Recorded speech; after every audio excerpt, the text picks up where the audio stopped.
واعبدوا الله ولا تشركوا به شيئا وبالوالدين إحسانا. بسم الله الرحمن الرحيم. السلام عليكم ورحمة الله وبركاته. إن الحمد لله نحمده ونستعينه ونستغفره ونعوذ بالله من شرور أنفسنا ومن سيئات أعمالنا. من يهده الله فلا مضل له ومن يضلله فلا هادي له. أشهد أن لا إله إلا الله وحده لا شريك له وأشهد أن محمدا عبده ورسوله صلى الله عليه وعلى آله وأصحابه ومن استنى بسنته واهتدى بهديه إلى يوم الدين. قال ربنا تبارك وتعالى: يا أيها الذين آمنوا اتقوا الله حق تقاته ولا تموتن إلا وأنتم مسلمون. وقال تبارك وتعالى: يا أيها الذين آمنوا اتقوا الله وقولوا قولا سديدا يصلح لكم أعمالكم ويغفر لكم ذنوبكم ومن يطع الله ورسوله فقد فاز فوزا عظيما. فإن أصدق الحديث كتاب الله وخير الهدي هدي نبينا محمد صلى الله عليه وسلم شر الأمور محدثاتها فإن كل محدثة بدعة وكل بدعة ضلالة وكل ضلالة في النار. Amma ba'du, ma'asyiral muslimin yang dimuliakan Allah Subhanahu wa taala. Alhamdulillah, kita senantiasa memuja dan memuji Allah, bersyukur kepada Allah Subhanahu wa taala atas segala nikmat yang Allah Subhanahu wa taala berikan kepada kita. Salawat dan salam semoga selalu tercurahkan kepada Nabi kita yang mulia Muhammad sallallahu alaihi wasallam, kepada para keluarga, para sahabatnya, dan kepada seluruh umatnya yang selalu berada di atas petunjuknya sampai di hari kiamat nanti. Semoga salawat dan salam selalu tercurahkan untuk mereka. Jemaah kaum muslimin yang dimuliakan Allah Subhanahu wa taala, alhamdulillah kita kembali dipertemukan oleh Allah Subhanahu wa taala di majelis ilmu ini. Masih kita membahas bab yang berkaitan dengan warisan dan wasiat. Kita sudah membahas pada pertemuan sebelumnya kaitan dengan beberapa poin, ya, kaitan dengan ilmu waris, syarat-syarat ilmu waris, kemudian rukun-rukunnya dan seterusnya kita sudah bahas pada pertemuan yang sebelumnya.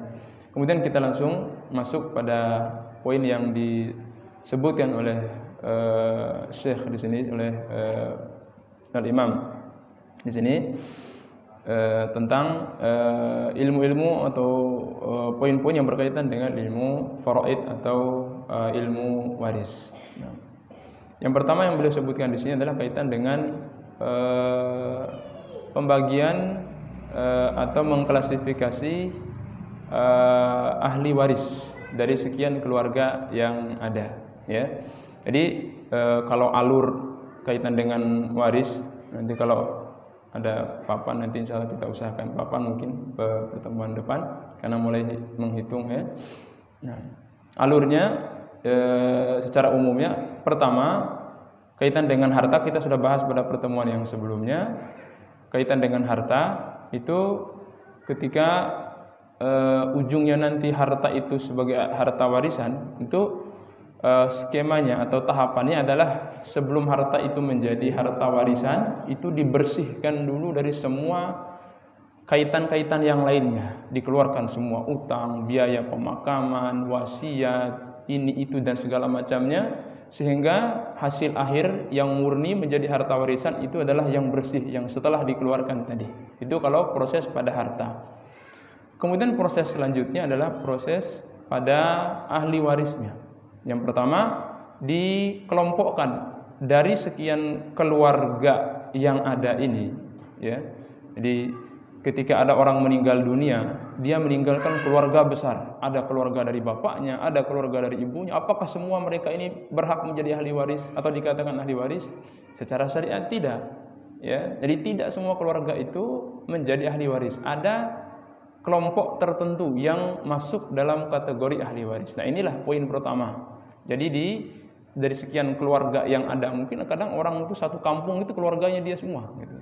Tapi apakah semua itu menjadi ahli waris? Tidak. Dikelompokkan dulu mana dari sekian keluarga ini yang menjadi ahli waris, ya, dan mana yang tidak. Nah, setelah itu, setelah dikelompokkan bahwa ini, ya, yang menjadi ahli waris. Nah, setelah itulah mulailah proses pembagiannya. Nah, kemudian nanti dibagi ahli waris ini bagaimana dia cara mendapatkannya. Ada yang dengan cara asobah, ada yang dengan cara fardun. Kemudian setelah itu berapa persentase masing-masing dari ahli waris ini. Kemudian akhirnya dibagikan sesuai dengan bagiannya masing-masing. Nah, di sini poin pertama yang beliau sampaikan di sini kaitan dengan apa? Pembagian ahli waris tadi. Mengklasifikasikan dulu dari sekian keluarga yang ada ini siapa yang dikategorikan sebagai ahli waris sehingga dialah yang berhak untuk mendapatkan warisan.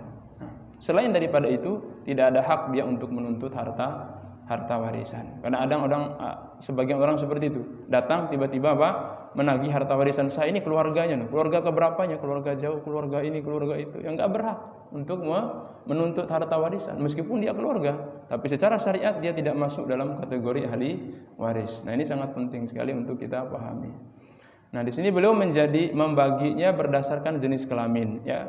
Metode pembagian itu tidak terlalu penting, ada berdasarkan jenis kelamin, berdasarkan sisi pandang yang lainnya itu tidak terlalu penting. Nah, di sini beliau membaginya dari sisi jenis kelaminnya. Yang pertama, al-warithuna minar rijali 'asyarah.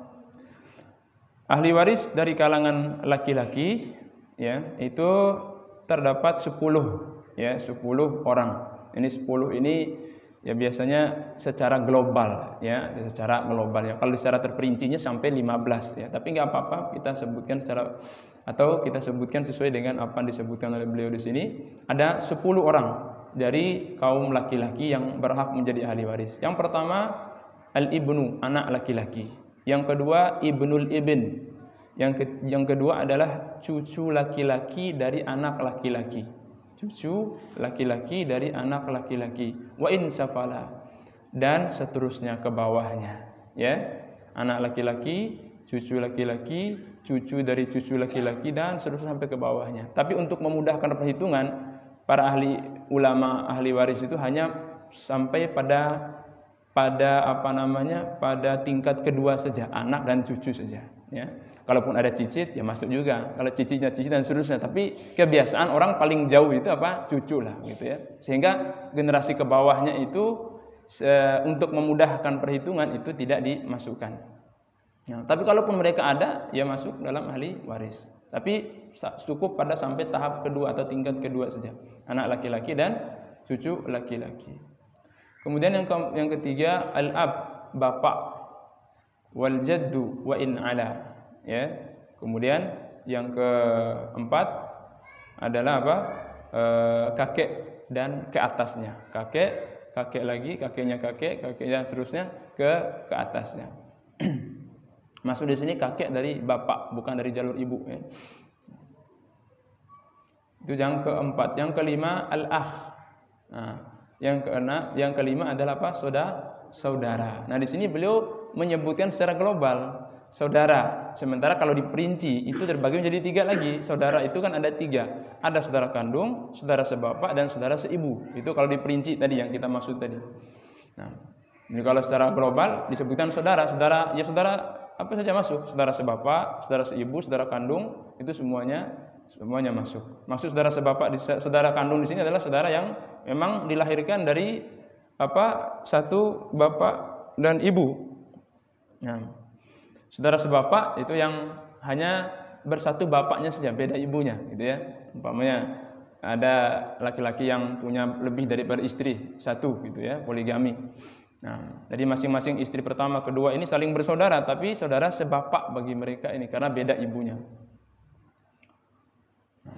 Kemudian yang ketiga itu saudara seibu. Kalau saudara seibu ya satu ibunya, cuman beda bapaknya. Ibu ini menikah dengan suami pertama, punya anak. Cerai dengan suami pertama, menikah lagi dengan suami kedua, punya anak lagi. Nah, anak dari suami pertama dengan anak dari suami kedua ini saling bersaudara. Tapi ya, ini saudara seibu namanya. Saudara seibu, ya. Ini ada ibu Fatimah umpamanya menikah dengan Abdullah, melahirkan seorang anak. Bercerai atau mati atau terserah apalah begitu, kemudian dia menikah lagi dengan si Abdurrahman, ya, bapak suami yang kedua, punya anak lagi. Anak dari suami pertama dengan anak dari suami kedua yang dia lahirkan ini, itu namanya saudara seibu. Ya, dilahirkan dari satu ibu tapi dari sumber bapak yang berbeda. Yang ini dari suami pertama, ini dari suami yang kedua. Itu namanya saudara seibu. Nah, kalau diperinci itu terbagi menjadi 3 tadi. Nah, kalau di sini beliau menyebutkan hanya secara global saja, secara umum itu saudara. Masuk dalam saudara tiga kriteria tadi atau tiga pembagian tadi: saudara kandung, yang kedua saudara sebapak, yang ketiga saudara seibu. Kemudian yang keenam, ibnul akh, anak laki-laki dari saudara tadi, ya. Anak laki-laki dari saudara kandung, anak laki-laki dari saudara sebapak. Adapun saudara seibu tidak, karena sudah terputus dengan apa? Jalur perempuan. Jadi bukan dari jalur perempuan kalau ahli waris itu. Ya. Jadi yang kelima tadi ya, yang keenam ya. Yang keenam itu anak laki-laki dari saudara sekandung. Ya, saudara sekandung kita punya anak laki-laki. Nah, itu bagian dari ahli waris juga. Nah. Atau anak laki-laki dari saudara sebapak, ya. Enaknya sih pakai papan kalau ada papan. Ya, insyaallah nanti pertemuan depan mungkin kita coret-coret pakai papan. Anak laki-laki dari ya saudara sebapak kita, ya. Jadi bapak saya punya istri satu, istri dua, ya. Kemudian dari istri pertama melahirkan si A, istri kedua melahirkan si B. Ini kan saling bersaudara secara apa? Sebapak mereka. Satu bapaknya tapi beda ibunya. Nah, dari saudara yang istri yang pertama, dia punya anak laki-laki. Nah, itulah anak dari apa? Saudara sebapak tadi. Kemudian yang selanjutnya al-am, paman. Ya. Paman, baik paman kandung ataupun paman sebapak. Paman kandung maksudnya bagaimana? Ya. Paman itu siapa? Saudaranya bapak kita. Kakek kita umpamanya apa? Kakek kita punya istri lebih daripada satu. Nah, dari istri pertama melahirkan bapak kita. Istri kedua melahirkan apa?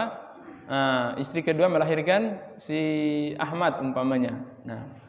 Nah, si Ahmad ini paman kita, tapi paman apa? Bukan paman kandung kita, paman sebapak, ya. Karena antara dia dengan bapak kita beda ibunya, bapaknya saja yang sama, yang satu. Nah, yang mudah-mudahan bisa dipahami. Mungkin agak repot ya.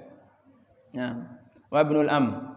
Kemudian anak dari apa? Paman tadi, anak laki-lakinya tentunya di sini. Nah, anak laki-laki dari paman tadi.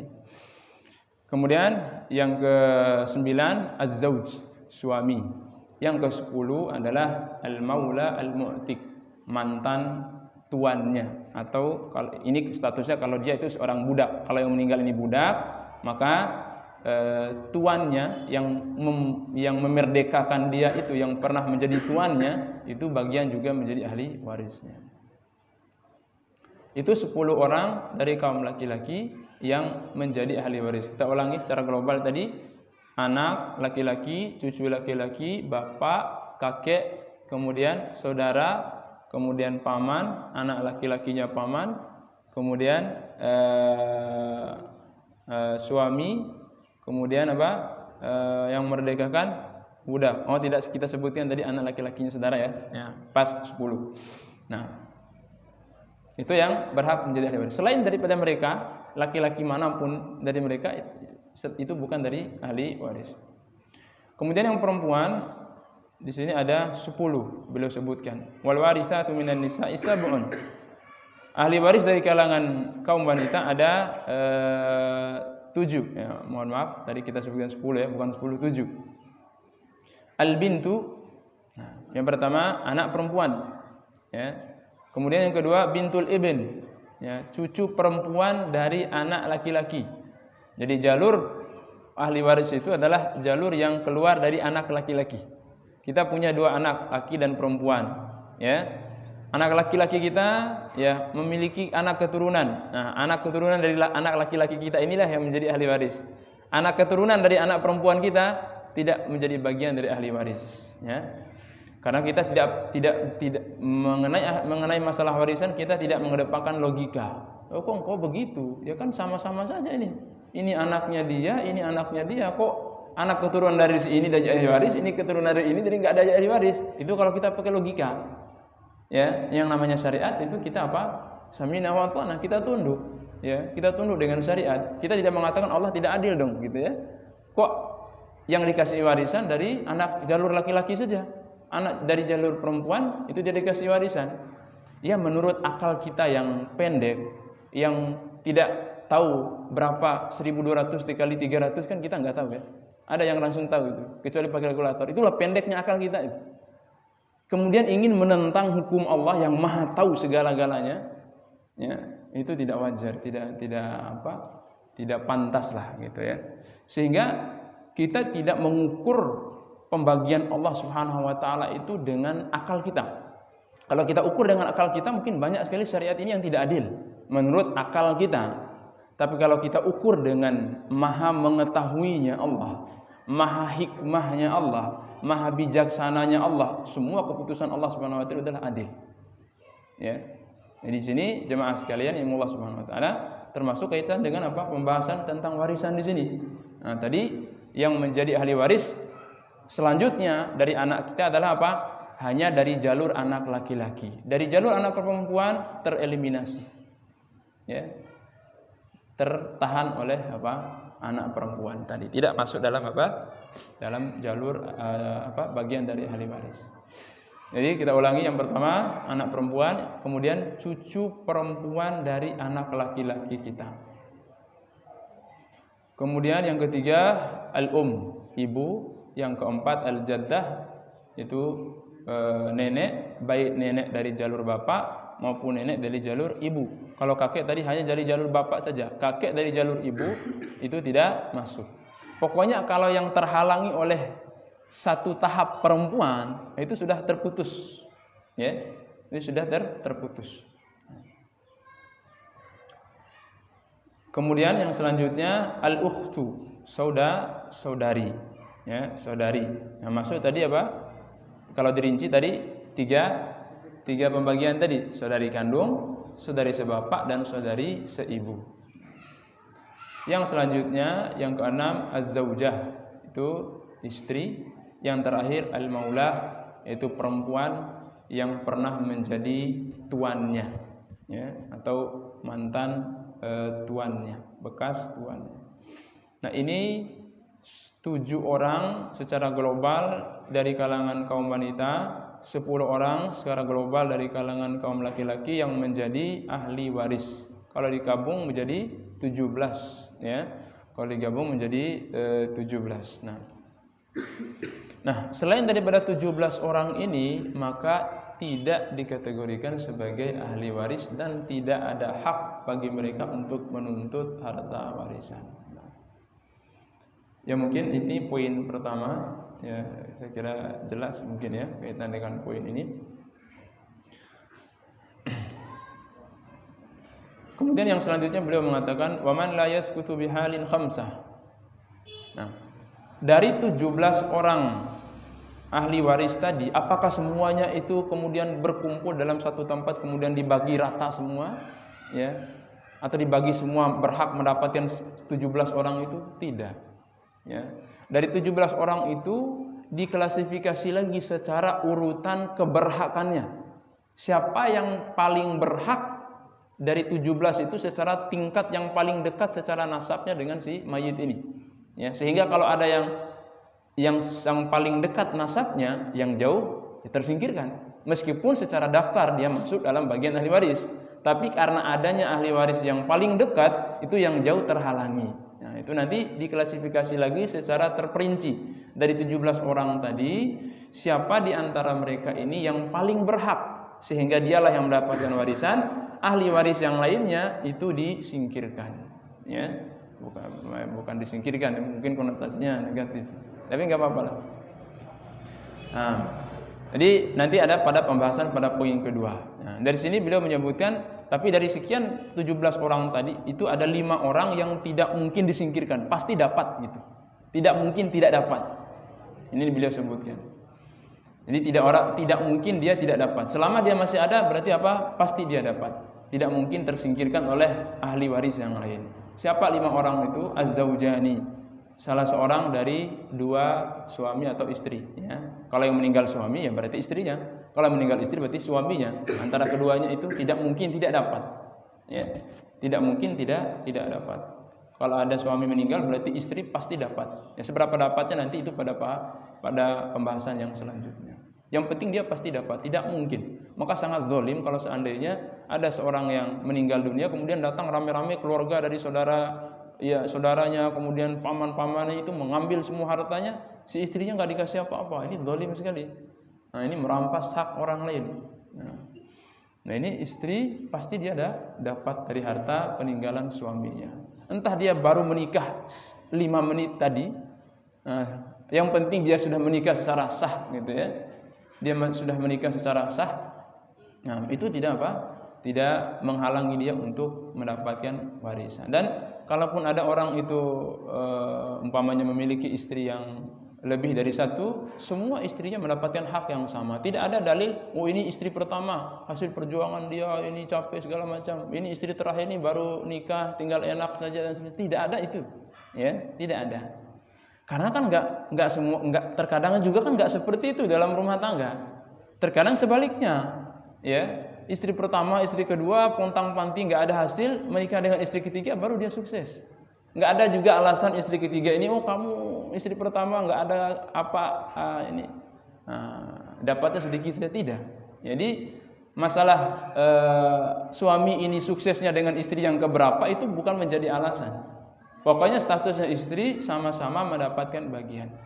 Ya, tidak dibedakan secara urutan ini istri pertama atau kedua dan seterusnya. Kemudian itu yang pertama yang tidak mungkin tidak dapat tadi. Yang pertama adalah suami atau istri. Yang kedua al-abawani, bapak dan ibu.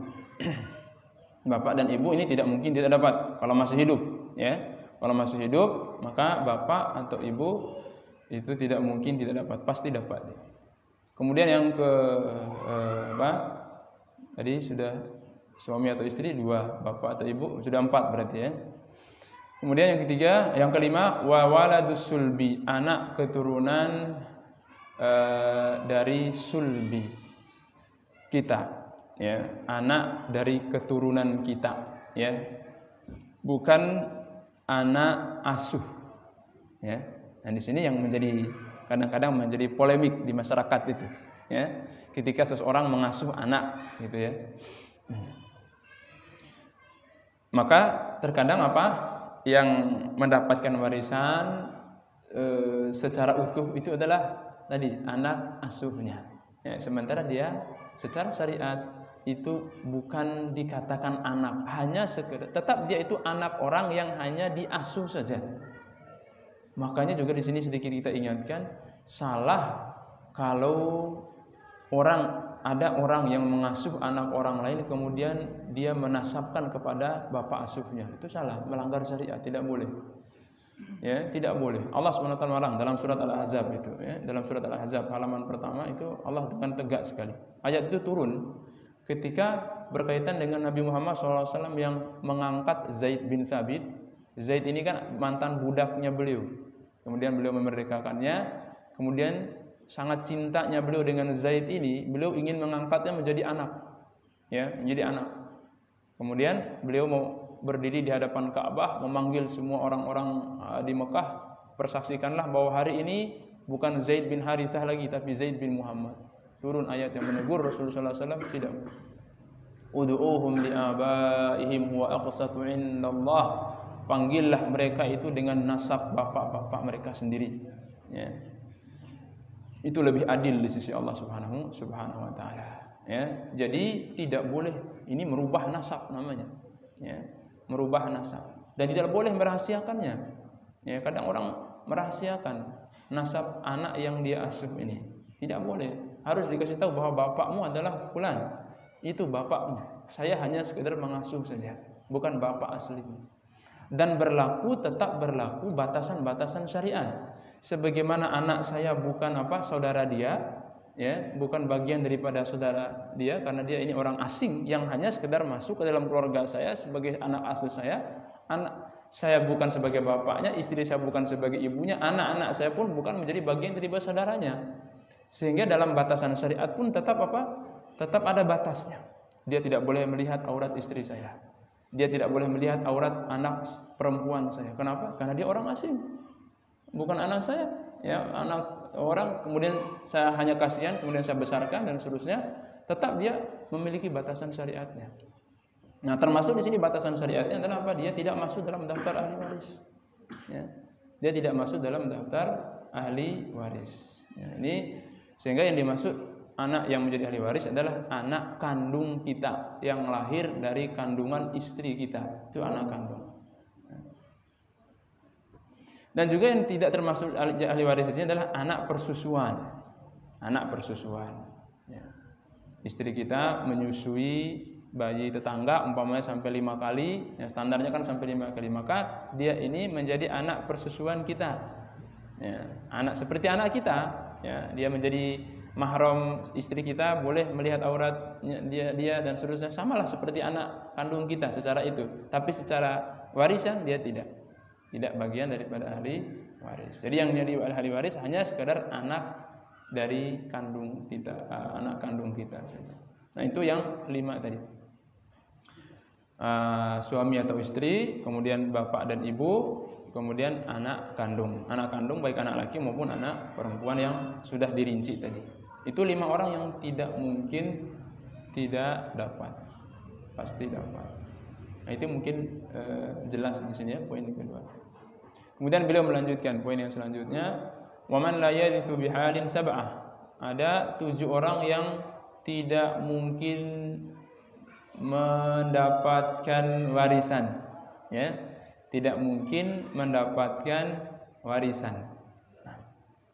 Tidak mendapatkan warisan. Meskipun mungkin secara daftar dia masuk menjadi ahli waris, tapi dia tidak mendapatkan warisan karena ada sebab-sebab tertentu, ya. Yang pertama al-abdu. Yang pertama adalah apa? Al-abdu, hamba sahaya. Ya, karena sekarang mungkin sudah tidak ada lagi ya. Orang semua sudah merdeka, sudah dihapus perbudakan itu oleh PBB. Ya. Yang kedua al-mudabbar. Al-mudabbar ini juga masuk bagian daripada budak, tapi budak yang istilah tertentu dalam perbudakan itu, umpamanya kalau saya mengatakan kepada budak saya, kalau saya nanti meninggal dunia, maka kamu langsung otomatis jadi merdeka. Saya menjanjikan kemerdekaan bagi dia ini setelah saya mati dulu. Selama saya masih hidup, kamu tetap jadi budak saya, tapi nanti kalau saya sudah meninggal dunia, kamu bebas, ya, secara otomatis. Itu disebut dengan mudabbar. Kemudian yang ketiga ummul walad. Ummul walad ini budak perempuan yang digauli oleh tuannya, kemudian melahirkan anak dari hasil hubungan dengan tuannya tadi. Tapi dia tetap statusnya sebagai budak. Dia budak. Kan namanya budak itu kan boleh digauli oleh tuannya kalau budak perempuan. Nah, kemudian dari pergaulan itu budak ini melahirkan anak, ya. Nah, itu disebut dengan apa? Ummul walad. Istilah ini untuk membedakan antara budak perempuan dengan istri gitu, ya. Karena sama-sama melahirkan anak dari tuannya, ini istri juga melahirkan anak, ini budak wanita juga melahirkan anak. Ya, biar ini tidak disebut istri, maka disebutlah dengan ummul walad. Ummul walad itu apa? Ibunya anak. Ya, kalau bahasa kita ke istri juga gitu. Tapi untuk membedakan saja, ya, agar tidak sama-sama disebut istri, ya, karena sama-sama melahirkan anak dari kita. Ini perempuan ini melahirkan anak dari kita, perempuan ini melahirkan anak dari kita juga. Tapi kalau perempuan ini adalah istri saya, ini perempuan ini adalah budak. Nah, maka ini disebut istri, ini disebut ummul walad. Itu disebut ummul walad. Nah, kalau istri mendapatkan warisan, kalau budak ini tidak mendapatkan warisan. Meskipun dia apa? Melahirkan anak yang akan menjadi ahli waris saya. Nah, itu luar biasanya secara syariat itu luar biasa ya perinciannya. Ibunya yang melahirkannya ini tidak mendapatkan warisan, anak yang dia lahirkan itu menjadi ahli waris saya. Nah, karena itu anak saya, tapi dari jalur budak saya. Nah, budaknya ini tidak mendapatkan warisan. Yang ketiga. Yang keempat al-mukatab. Al-mukatab itu budak yang dia berusaha untuk membebaskan dirinya tapi membayar dengan dicicil. Ya. Ada si A, saya punya budak, nah, wahai Tuhan, saya mau merdeka nih. Ya boleh, nggak apa-apa, tapi kamu harus bayar. Iya, tapi saya tidak punya uang cash untuk bayar. Saya bayar cicil selama 2 tahun umpamanya. Setiap bulan saya bayar sekian. Nanti setelah selesai cicilan, merdeka. Itu disebut dengan mukatab. 2, 3, 4, sudah 4 ya. Kemudian yang kelima, al-qatil, yang membunuh. Jadi ahli waris yang membunuh atau yang menyebabkan secara langsung kematian dari orang yang meninggal tadi. Meskipun itu anaknya, ya.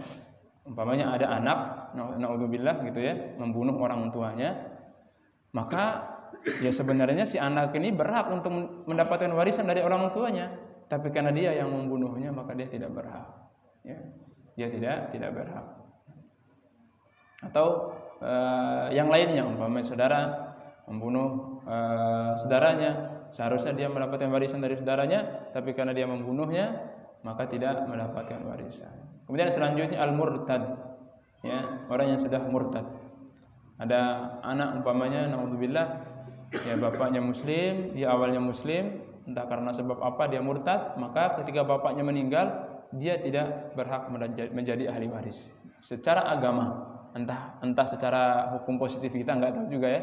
Secara hukum undang-undang kita ya mungkin saja sih, tapi kalau secara syariat tidak ada hak bagi dia karena dia sudah murtad dari agamanya.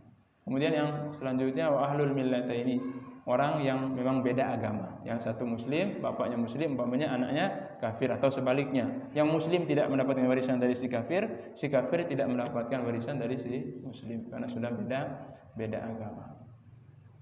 Nah, itu tiga pembahasan tadi itu kita kelompokkan dalam satu pembahasan, yaitu rincian tentang ahli waris. Siapa saja menjadi ahli waris, siapa saja yang gugur menjadi dari haknya sebagai ahli waris, siapa yang tetap bertahan menjadi ahli waris. Nah, itu dari secara perinciannya, ya. Kemudian tahapan kedua adalah tentang proses pembagiannya atau proses mendapatkan warisan, ya. Apakah ahli waris semuanya ini yang tadi masuk 17 orang itu secara umum itu mendapatkan warisan dengan cara yang sama? Jawabannya tidak. Ada dua cara, ya. Ada dua cara ahli waris itu mendapatkan warisan, ya. Ada dua cara dalam Al-Quran disebutkan, ya, dua cara tersebut bagi ahli waris untuk mendapatkan warisan. Nah, di sini disebutkan, kalau saya bisa kelompokkan secara umumnya, yang beliau sebutkan secara dahulu di sini apa? Secara asobah. Kemudian setelah itu secara fardun, ya, secara fardun. Atau mungkin saya balik sedikit agar mudah dipahami. Ya mau dibalik pun tidak masalah sih, ya. Yang penting dengan dua cara itu, ya. Tapi untuk lebih memudahkan mungkin yang pertama dengan cara fardun. Fardun itu apa sih? Fardun itu adalah ketetapan atau sesuatu bagian warisan yang memang sudah ditentukan secara persentasenya dalam Al-Quran. Si A mendapatkan sepersekian, si B mendapatkan sepersekian. Sudah ada ketentuannya, sudah ada takarannya. Tidak boleh lagi diganggu-gugat, tidak boleh lagi diedit, diamandemen oleh undang-undang siapapun. Pokoknya Al-Quran sudah mengatakan sekian si fulan, itu namanya fardun. Nah, nanti akan disebutkan di sini. Nanti kita ambil contoh dalam Al-Quran nanti. Kemudian yang kedua adalah dengan asobah. Asobah itu dia fleksibel. Kadang dapat, kadang juga tidak. Kadang dapat banyak, kadang dapat sedikit, begitu. Dia fleksibel, tidak ada ketentuannya secara takaran, persentase tidak ada, ya. Bisa dia dapat semua harta kalau hanya dia saja yang ada, bisa juga dia tereliminasi, tidak mendapatkan sama sekali, ya. Bisa juga dia mendapatkan banyak, bagiannya banyak, ya. Bisa juga dia mendapatkan bagian sedikit karena ada ahli waris yang lain yang lebih berhak mendapatkannya. Nah, cara yang kedua di sini disebut dengan asobah, yaitu mendapatkan warisan dengan cara tidak ada takaran atau ukuran tertentunya. Nah, kita ambil contoh umpamanya dalam Al-Quran, ya. Dalam Al-Quran, dalam surat An-Nisa, Allah Subhanahu wa taala berfirman dalam ayat ke-11, ya. Nah, Allah Subhanahu wa taala berfirman, "Yusikumullahu fi auladikum lidzakari mithlu hadzil untsayain." Allah berwasiat kepada kalian, berwasiat untuk memberikan harta warisan, gitu ya, pada anak-anak kalian, ya, lidzakari mithlu hadzil untsayain. Anak laki-laki mendapatkan dua bagian dari anak perempuan, ya. Ini konsep umumnya. Nah, ada yang bujuri anak ngone selemba, anak sih susu nanti ada yang bujuri, ya. Jadi anak laki-laki itu mendapatkan dua bagian dari anak perempuan. Kemudian Allah Subhanahu wa taala memperinci lagi, fa in kunna nisaan fawqa thnataini falahunna thulutsa ma tarak. Apabila anak-anak perempuan tersebut lebih daripada satu orang, ya. anak perempuan kita ada berapa? 2, 3, 4 dan seterusnya ya. Pokoknya lebih daripada 1, maka berapa yang mereka dapatkan? Ya, falahunna tsulusa ma tarak. Allah mengatakan maka mereka berhak mendapatkan 2/3 dari harta warisan. Itu kan langsung disebutkan angkanya itu oleh Allah Subhanahu wa taala. 2/3 itu adalah angka yang sudah tetap dipatok mati, sudah tidak bisa lagi dirubah, ya. Itu namanya apa? Tadi fardun. Nah, Allah langsung menyebutkan 2/3. Ya, tidak bisa dikurangi, tidak bisa ditambah. Anak perempuan kita kalau lebih dari 1 orang, maka dia mendapatkan apa? 2/3 dari harta warisan kita, ya. Nah, itu dengan cara apa tadi? Fardun, sudah langsung disebutkan oleh Allah takarannya, ya, jumlahnya di dalam Al-Qur'anul Karim. Kemudian Allah mengatakan wa in kanat wahidatan falahan nis. Apabila dia 1 orang saja, anak perempuan kita 1 orang saja, anak tunggal perempuan gitu ya, falahan nis, maka dia mendapatkan separuh, 1/2. Nah, itu kan sudah angka semua itu, sudah main angka. Jadi sudah jelas. Ya, anak perempuan kita, kalau kita ahli warisnya adalah anak perempuan kita, kalau 1 orang mendapatkan 1/2, kalau lebih 1 orang mendapatkan 2/3. Itu angka-angka itu sudah baku, tidak bisa lagi dirubah-rubah. Itu mendapatkan apa? Dengan cara fardun. Nah, kaitan dengan tadi cara yang kedua dengan cara asobah. Apakah dalam ayat tadi ada disebutkan anak laki-laki? Kan tidak ada. Yang Allah rinci hanya anak perempuan. Bagaimana kalau anak laki-laki? Nah, anak laki-laki tidak disebutkan secara rinci 2/3, 1/2 tadi tidak ada. Ya, yang Allah sebutkan hanya konsep umum yang di awal ayatnya tadi. Anak laki-laki kalau ada dengan anak perempuan, dia mendapatkan 2 bagian dari anak perempuan. Gitu. Umpamanya apa? Kalau ada orang meninggal dunia meninggalkan 9 ekor kambing, ya, 9 ekor kambing, kemudian ahli warisnya ada anak laki dan perempuan, maka anak laki-laki mendapatkan 6 ekor, anak perempuan mendapatkan 3 ekor saja. Nah, perempuan mendapatkan 3 ekor saja. Contoh mudahnya seperti itulah mungkin ya, untuk pendekatan pemahamannya. Nah, itu tadi cara apa? Cara mendapatkan warisan. Ada sebagian ahli waris itu yang mendapatkan warisan dengan apa? Dengan tadi sudah disebutkan angkanya dalam Al-Qur'an. Angka berapa saja yang muncul dalam Al-Qur'an? Nanti ada 6 angka yang muncul dalam Al-Qur'an. Nanti kalau kita baca dalam Al-Qur'an itu ada muncul 6 angka. Nanti akan disebutkan di sini. Nah, selain daripada itu maka apa? Masuk dalam cara yang kedua, yaitu cara yang tadi dengan asobah. Nah, ini cara yang pertama itu dengan fardun, itu yang sudah disebutkan angkanya, ada 6 angka dalam Al-Qur'an. 1/2, 1/4, 1/8, 1/3, 1/6, 2/3. Ini angka yang muncul dalam Al-Qur'an kalau kita baca dalam surat An-Nisa.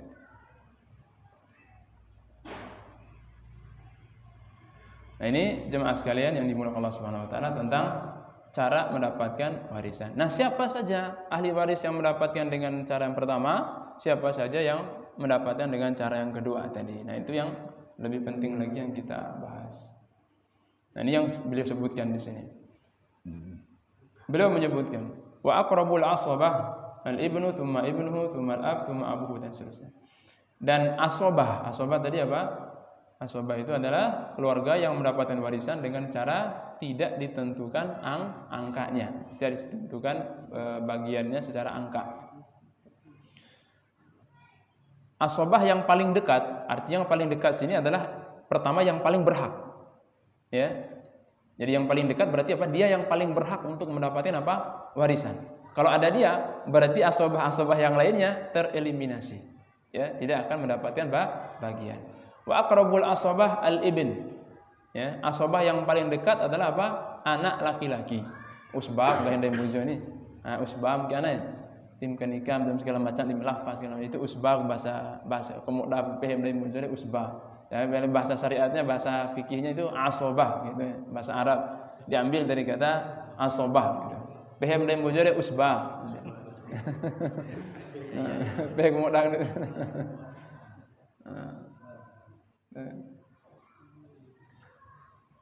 ya kan sering dikasih tahu sama orang tua kita kalau anak perempuan ini akhirnya usbam mungkin kan di sewar amam siap dinikah gitu janji romo ini karena ini saudaranya yang menjadi wali. Begitu juga dalam istilah ahli waris. Yang pertama itu anak laki-laki, summa ibnuhu, kemudian apa? Anak laki-laki dari anak laki, cucu laki-laki lah bahasa kita. Ya, itu yang paling dekat. Nah. Summa al-ab, kemudian yang selanjutnya adalah apa? Bapak. Nah, sebelum ke situ, yang pertama tadi yang beliau sebutkan siapa? Anak laki-laki. Kemudian cucu laki-laki. Berarti yang lebih dekat siapa? Anak laki-laki.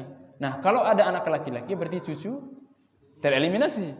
Ya, cucu apa? Tersingkirkan karena masih ada anak laki-laki. Ya. Berarti meskipun cucu juga bagian dari ahli waris, tapi masih ada yang lebih dekat yaitu anak laki-laki kita.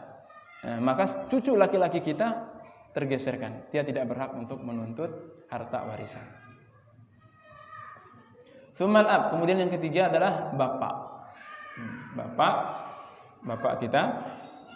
Tsumma abuhu. Ya, kemudian yang keempat adalah bapaknya bapak kita, itu kakek. Nah, yang terdekat setelah anak laki-laki adalah apa? Bapak kita. Kemudian setelah itu apa? Kakek kita. Nah, berarti kalau bapak kita masih ada, kakek tereliminasi. Tidak mendapatkan apa-apa karena bapak masih ada. Tsumal akh lil ab wal Kemudian setelah itu apa? Saudara kandung. Ya, saudara kandung. Jadi ini urutan, secara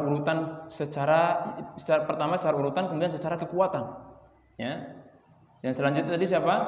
Saudara kandung. Nah, berarti kalau masih ada anak laki-laki, kalau masih ada orang tua laki-laki atau bapak, ya, maka selain daripada mereka ini apa? Tergugurkan. Cucu laki-laki gugur dengan anak laki-laki, kakek kita gugur dengan apa? Dengan bapak kita, saudara laki-laki kita gugur dengan apa? Dengan anak atau bapak tadi. Pokoknya terhalangi. Ya. Kalau ada anak laki-laki, kalau ada bapak atau salah seorang dari mereka berdua ini, maka semua saudara, semua paman itu gugur semua. Gugur semua. Karena ini adalah asabah yang terdekat, yang paling dekat. Kalau ada orang meninggal dunia, anak laki-lakinya masih ada, silakan. Para saudara dan saudari tersingkirkan karena masih ada asabah yang paling dekat, itu anak laki-laki. Atau dia umpamanya masih bujang gitu ya, belum punya anak keluarga apa segala macam, meninggal dunia, tapi lihat orang tua masih ada apa belum, masuk apa atau enggak gitu ya. Nah, dilihat bapaknya masih hidup. Nah, sudah berarti saudara-saudara tidak lagi berhak karena terhalangi oleh bapak. Nah, ini bapak ini asabah yang terkuat. Ya, tiluar lafaz ba sae bu suara ama nanti medem tuan. Nah, kecuali donggo ke mama ini. Nah, jadi tadi secara urutannya seperti itu. Ya, saudara kandung, tsumal akhli ab, kemudian apa? Saudara sebapak. Berarti kalau saudara kandung masih ada, saudara sebapak ini apa? Tersingkirkan. Tsumal akh, tsumma ibnul akh lil ab wal Kemudian tingkat kedua dari saudara itu adalah apa? Anak laki-laki dari saudara kandung kita. Ini kalau digambarkan skemanya mungkin agak lebih jelas dengan papan. Insyaallah pada pertemuan akan datang kita usahakan ada papan. Kemudian selanjutnya tsumma ibnul akh lil ab. Kemudian anak laki-laki dari saudara sebapak kita. Tsummal am ala hadat tertib. Kemudian paman kita diurut seperti ini. Maksudnya diurut seperti saudara tadi. Kalau saudara kan apa? Tadi saudara kandung, saudara bapak, saudara sebapak ini asabah ini. Kemudian urutannya apa? Anak laki-laki dari saudara kandung dan anak laki-laki dari saudara sebapak. Nah, itu urutannya. Paman juga seperti itu. Ya, paman kandung, paman sebapak. Urutannya lagi anak laki-laki dari paman kandung, anak laki-laki dari paman sebapak. Sama diurut seperti saudara tadi. Itu secara urutannya. Kalau biasa saya pendekatannya dengan cara flash begitu ya, dengan cara flash. Nah, begini di atas ini adalah bapak kita dan keturunannya ke atas, di bawah ini adalah anak keturunan kita dan keturunannya, samping kanan kita ini adalah saudara-saudara kita, samping kiri kita adalah paman-paman kita. Nah, kalau ada yang di atas atau yang di bawah kita ini, Nah, maka yang di sini ini nggak dapat. Saudara, paman itu tersingkirkan semua. Nah, kalau ada bapak atau kalau ada apa? Anak laki-laki.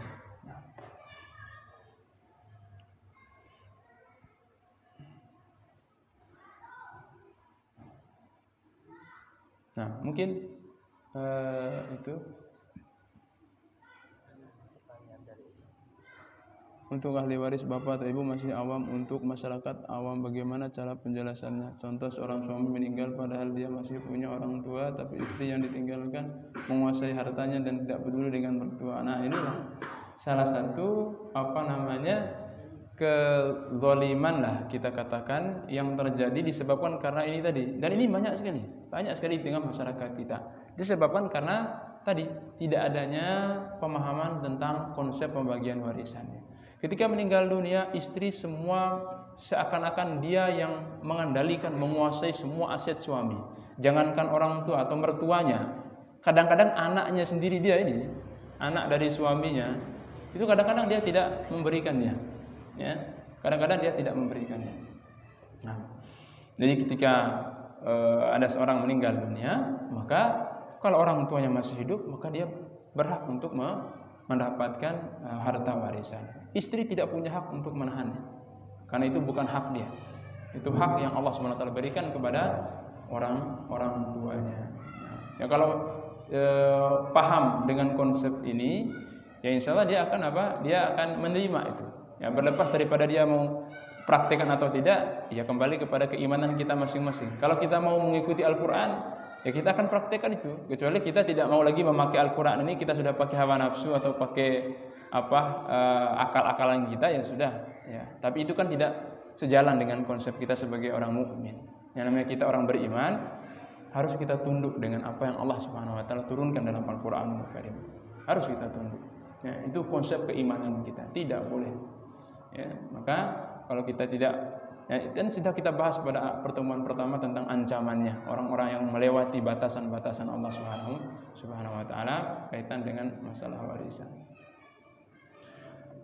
Ya, mungkin ini yang kita bisa bahas pada pertemuan kali ini. Insyaallah kita akan lanjutkan pada pertemuan akan datang karena sudah mendekati waktu Isya. Insyaallah kita usahakan mungkin dengan sedikit coret dengan papan mungkin ya, biar agak lebih jelas mungkin insyaallah di pertemuan akan datang. Ya, sampai di sini saja pembahasan kita pada malam hari ini. Semoga jelas dan semoga ada manfaatnya. Wallahu taala alam. Sallallahu ala nabiyina Muhammadin wa ala alihi washabihi ajmain. Subhanallah wa bihamdika asyhadu an la ilaha illa anta astaghfiruka wa atubu ilaik. Wassalamualaikum warahmatullahi wabarakatuh.